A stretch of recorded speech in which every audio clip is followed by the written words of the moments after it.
Viral, mobil Honda CR-V seruduk warung Taichan di Jakarta Pusat, langsung kabur. Hancur! Kejar! Sebuah mobil Honda CR-V menyeruduk sejumlah motor yang terparkir di tepi jalan dekat sebuah warung Taichan di Jalan Pramuka Raya, Cempaka Putih, Jakarta Pusat pada Selasa tanggal 30 April tahun 2024 dini hari.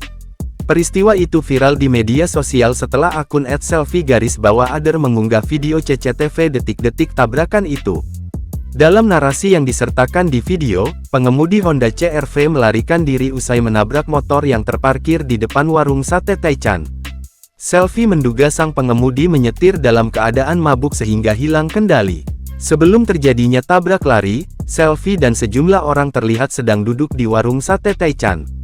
Ketika terjadi tabrakan, mereka seketika bangun dari kursi dan menjauh dari meja warung. Pengemudi itu sempat dikejar, tetapi tak berhasil ditangkap. Akibat tabrak lari itu, 1 orang mengalami luka-luka dan sebanyak 7 motor mengalami kerusakan.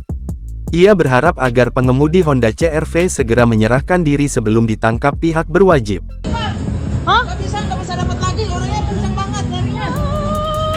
Nggak ada CCTV apa?